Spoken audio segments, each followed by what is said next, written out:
말씀 앞에서 경외함으로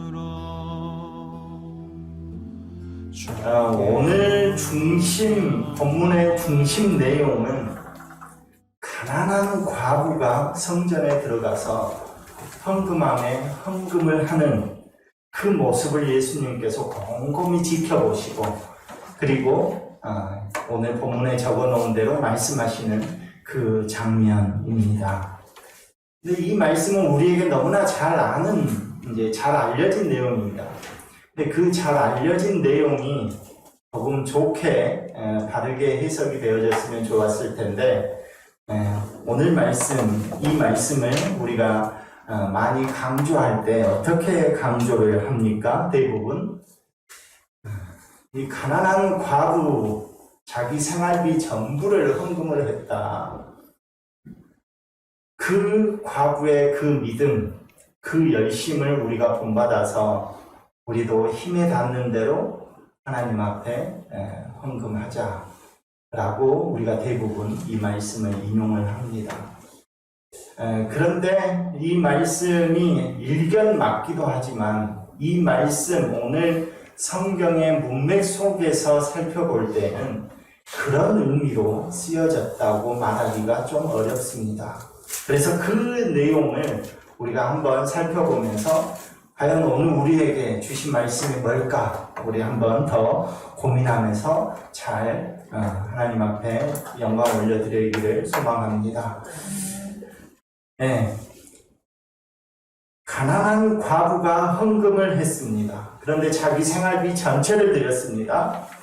우리가 해석하는 것처럼 그렇게 정말 긍정적인 평가, 이런 것이 오늘 본문에 나옵니까? 그러니까 우리가 해석하는 것처럼 정말 이 가난한 과부도 자기 생활비 전부를 헌금했는데 그 헌금한 그 여인을 우리가 본받아서 이 여인이 복을 받고 그 이후에 어떻게 했고, 그럴 것처럼 오늘 우리도 그렇게 합시다 라고 이렇게 해석하는 것처럼 그에 대한 평가가 긍정적으로 나오고 있는 게 있느냐 하는 것입니다. 우리는 이미 선입견에 너무나 많은 설교를 들어서 이 말씀이 그 긍정적인 평가 아닐까? 이제 이렇게 생각할 수 있습니다. 그러나 오늘 말씀 본문의 내용을 보면 이 가난한 과부의 그 헌금을 그대로 긍정적인 평가를 해놓은 구절이 없습니다. 그냥 사실적으로 묘사만 되어 있습니다. 그렇다면 왜 갑자기 사실적으로 묘사만 해놓으려고 하면 굳이 성경에 기록하지 않아도 되잖아요. 그런데 이 성경에 이 가난한 과부의 헌금에 대한 내용이 왜 굳이 여기에 적혀져 있고 왜 나오게 되었는가 하는 그 배경을 우리가 조금 이해할 필요가 있습니다. 본문의 내용이 어떤 상황에서 나오게 되었는지 알기 위해서는 오늘 본문의 그 윗 구절, 그러니까 12장 38절에서 40절의 내용을 먼저 우리가 읽어야 할 필요가 있습니다. 우리 38절에서 40절까지, 12장 38절에서 40절까지 우리 함께 읽겠습니다. 예수께서 가르치실 때 이르시되 긴 옷을 입고 다니는 것과 시장에서 문안받는 것과 회당의 높은 자리와 잔치의 윗자리를 원하는 서기관들을 삼가라. 그들은 과부의 가산을 삼키며 외식으로 길게 기도하는 자니 그 받는 판결이 더욱 중하리라 하시니라. 이 말씀을 보면 서기관들을 조심해라, 주의해라, 이렇게 말씀을 하시면서, 그리고 곧장 가난한 과부의 그 헌금 장면을 또 말씀하시고 있는 것입니다. 그런데 이 서기관들을 주의해라라는 이 말씀, 그 말씀의 핵심이 어디에 있냐면 40절에 있습니다. 40절에 보면 그들은 누구의 가산을 삼킵니까? 과부의 가산을 삼키며 외식으로 길게 기도하는 자니, 이렇게 서기관들을 지적하고 있습니다. 이런 서기관들을 너희들이 삼가해야 된다라고 말을 합니다.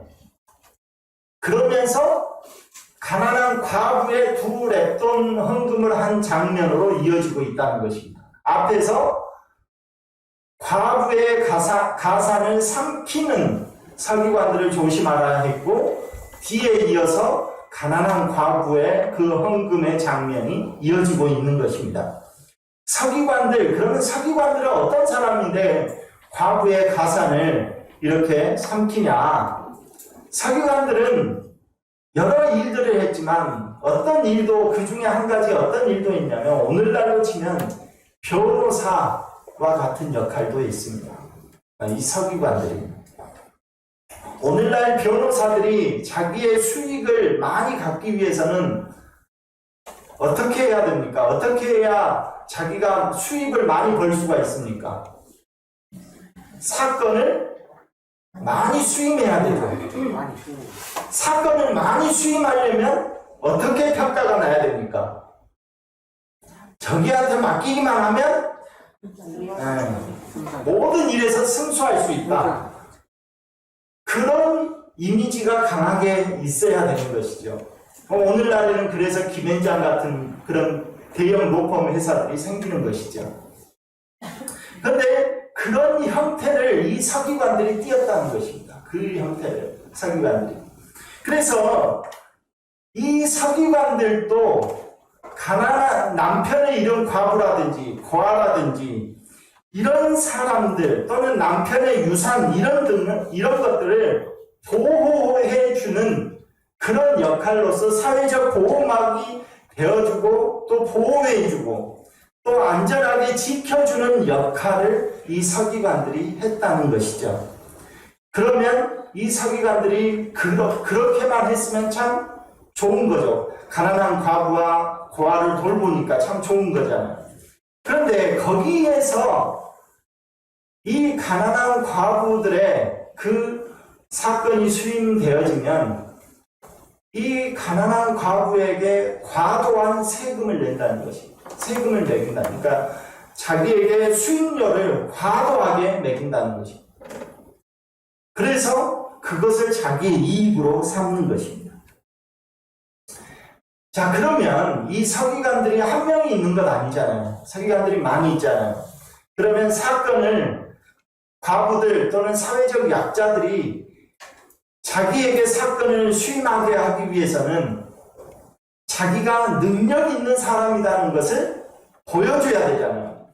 내가 하나님과 직통 계시를 받는 그런 영험한 사람이다라는 것을 보여줘야 되잖아요. 그래야 사람들이 이 서기관한테 올 것 아니에요. 그러니까 나한테 오게 하기 위해서 어떻게 하느냐? 내가 하나님과 직통 계시를 받는 그런 영원한 사람이다라는 것을 보여주기 위해서 어디로 나갑니까?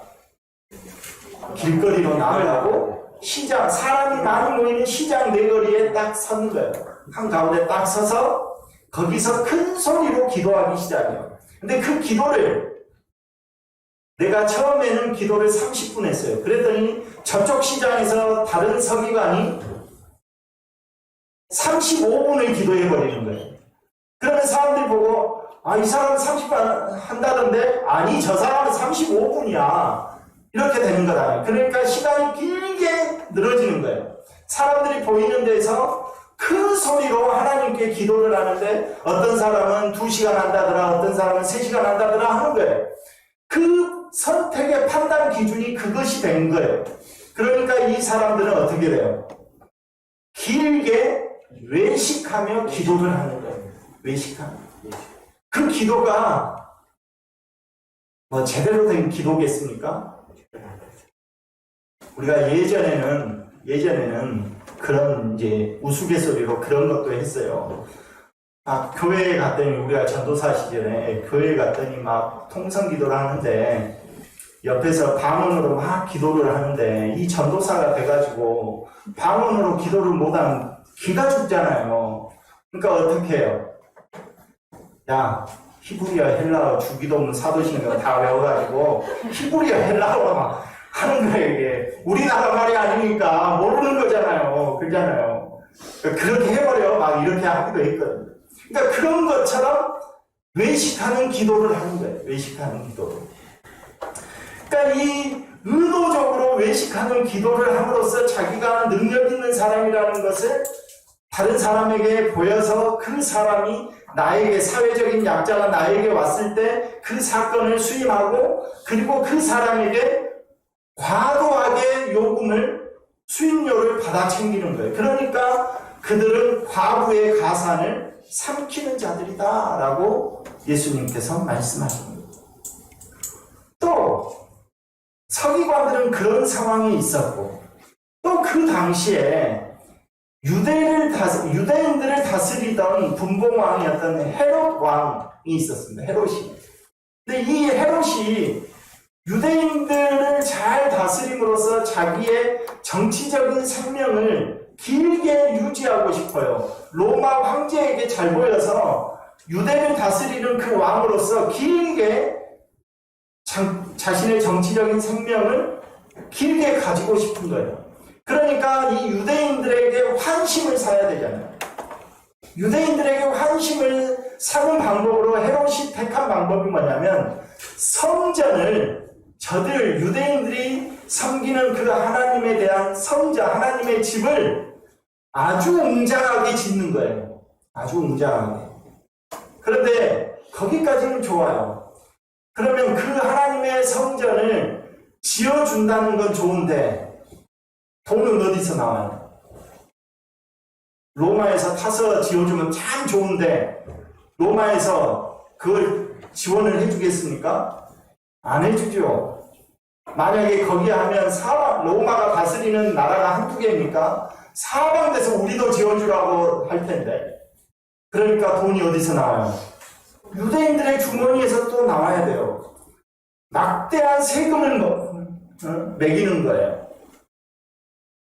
그러니까 이 막대한 세금을 걷어들이는 방법으로서 지금 있는 성전 뜰 안으로 들어가면 헌금함을 놨는데 13개의 헌금함을 놨어요. 우리 교회는 헌금함이 하나잖아요. 네. 헌금함을 13개를 놨어요. 그러면 그 13개의 명목이 다 틀리겠죠.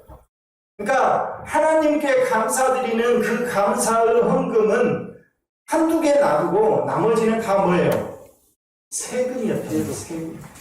세금을 걷어서 성전을 지어야 됩니다. 자, 이런 상황에서 가난한 과부가 성전에 들어갔습니다.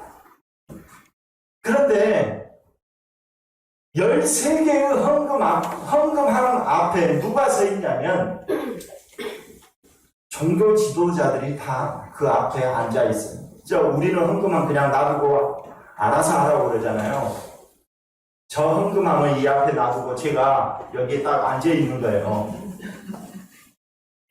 그러면 오늘날 같이 집회가 아니잖아요. 동전이 있잖아요. 그리고 그 헌금함이 나팔관처럼 생겼어요. 앞에는 크게 돼 있고 갈수록 밑으로 좁아지는 거예요.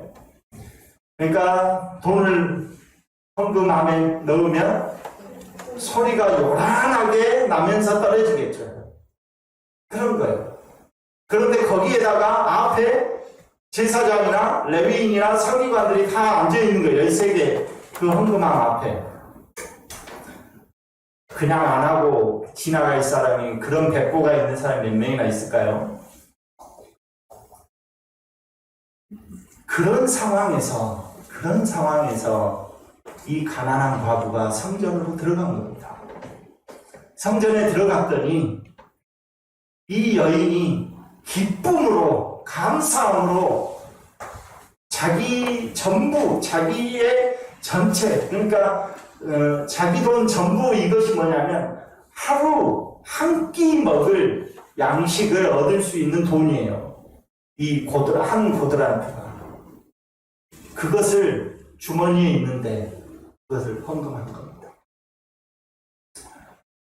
이 여인이 하나님께 감사하는 마음으로 헌금을 했다면 참 좋았을 텐데 그런데 그게 긍정적으로 그렇게 했을까요? 아니면 보는 눈도 있고 해서 어쩔 수 없이 했을까요? 어쩔 수 없이 할 수밖에 없는 상황을 만들어 놓은 거예요. 지난번에 우리가 말씀을 나눌 때 성전은 예수님께서 성전 청결사건 채찍으로 막 다 상을 엎으시고 장사하는 사람들 내쫓으셨을 때 그때 예수님께서 뭐라고 말씀하셨죠? 성전은 만민이 기도하는 집이어야 되는데 너희들이 왜 장사를 하고 있느냐고 했다고 했습니다. 그런데 지금 그렇게 성전 청결하신 그 사건 이후에 얼마 되지도 않았는데 지금 그런 모습을 또 예수님이 지켜보십니다. 그런데 마가복음 13장은 우리가 함께 성경 통독을 해서 알겠지만 13장 전체 내용은 우리가 소묵시록이라 할 정도로 종말론에 대해서 종말에 어떤 일이 일어나느냐에 대해서 적어놓은 글이 마가복음 13장 전체 내용입니다. 예수님께서 이 가난한 과부의 헌금 장면을 보시고 나서 그 말씀을 하시고 나서 어떻게 하냐면 13장 1절에서 어디에서 나간다고 말씀하십니까? 성전에서 나가고 계십니다. 더 이상 예전 같으면 또 그 헌금함 발로 차고 해야 되는데 그냥 성전에서 나가고 계십니다.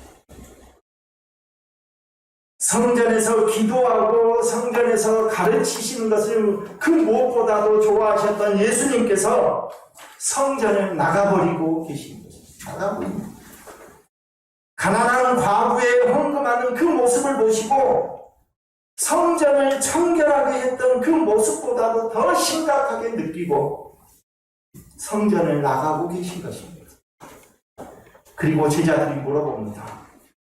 예수님께 뒤돌아서 주님, 저 성전 건물, 저 돌 엄청 크죠? 엄청 좋죠? 저걸 보십시오 한번.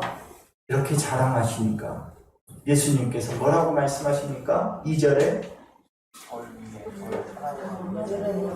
돌 위에 돌 하나도 남김없이 다 무너뜨리겠다. 그런데 그 말씀 전에 중요한 말씀 또 하십니다. 내가 이 큰 건물을 보느냐? 앞에서는 성전에 계셨어요. 그리고 실망하시고 더 이상 여기에는 구원이 없다고 생각하시고 성전에서 나오셨다고 했어요. 성전에서 나오신 이후에는 성전을 가리키면서도 성전이라 말하지 않고 저 큰 건물을 보느냐 너희가 내가 저 큰 건물을 돌 위에 돌 하나도 남김없이 다 무너뜨려 버리겠다 말씀하시는 것입니다. 성전으로서 그 기능이 완전히 상실됐다. 그 성전으로서 그 기능이 완전히 상실되면 어떤 일이 벌어지느냐? 마가복음 13장의 전체 내용이 종말에 이런 징조가 나타날 것이다 라고 말씀하고 계신 거예요. 그렇다면 오늘 우리들의 모습은 주님이 보시기에 정말 기뻐하면서 우리 안에서 거하시는 그런 성전입니까? 하는 것입니다. 우리는 하나님께서 정말 우리를 바라보실 때 기뻐하시며 우리와 함께 거하고 계시는 성전으로서 우리가 그 기능을 하고 있느냐 하는 것입니다. 아니면 서기관들처럼 성전의 모양은 되어 있고 예배하는 형태는 보여지고 있지만 건물이라고 말할 수밖에 없는 그런 우리의 모습인가 하는 것을 우리가 한번 생각해 보자는 것입니다. 우리 안에 주님이 거하시는 성전으로서 그 기능이 온전히 회복되어져 있느냐 하는 것입니다. 성전으로서 그 기능이 회복되어지고 그 성전으로서 그 기능이 온전히 있어야 이 세상도 종말이 오지 않는 거예요. 온전히 신령과 진정으로 하나님께 예배하는 처소로서 오늘 우리가 다시 회복되어져야 되는 것입니다. 우리는 횟수로 약 지난 3년간 우리의 마음이 어떻게 회파되었는지 한번 생각을 해보시기 바랍니다. 성전으로서의 기능은 없고 성전으로서의 형태만 갖추어지고 우리의 마음은 온전히 하나님 앞에 예배하지 못하고 예배하는 형태만 갖춰서 살아가고 있지는 않았느냐 하는 것입니다. 이제 우리가 다시 일어서기를 간절히 소망합니다. 우리 성도들 모두가 성전으로서 주님이 거하시는 한 사람 한 사람으로서 주님이 성전으로서 여러분에게 거하시고 계시는 것처럼 그 성전의 기능이 온전히 활발하게 움직여서 주님이 거하시는 여러분 한 사람 한 사람이 다 하나님이 기뻐하시는 성전으로서 세워지기를 소망합니다. 건물이 아니라 여기는 내가 거할 집이 아니니까 나오겠다 말씀하시고 여기는 건물이야. 이 건물은 돌 위에 돌 하나도 남김없이 다 회파할 것이야 라고 말하는 그런 형태만 갖추어진 건물로서 성전이 되어지지 않아야 된다는 것입니다. 오늘 간절히 바라기는 우리 유한의 성도들 모두가 다시 이 성전을 회복하기를 소망합니다. 이 예배를 회복하기를 소망합니다. 형태에 집중하지 마십시오. 형태만 보면서 외식하는 서기관들만 보면서 와, 저 사람은 몇 시간 기도하는데 와, 저 교회는 엄청나게 크잖아. 이것에만 여러분 마음을 뺏기지 마십시오. 그것은 건물이 될 수도 있는 겁니다. 진짜 하나님이 원하시는 성전은 여러분 한 사람입니다. 여러분이 어떤 마음으로 이 자리에 와서 어떻게 기도하고 있는지 어떻게 하나님의 만민이 기도하는 집으로서의 역할을 하고 있는지 그것을 주님께서는 보시기를 원하신다는 것입니다. 오늘 바라기는 우리 유한의 성도들 모두가 하나님이 기뻐하시며 거하시는 성전으로서 여러분 바르게 세워지기를 간절히 소망합니다.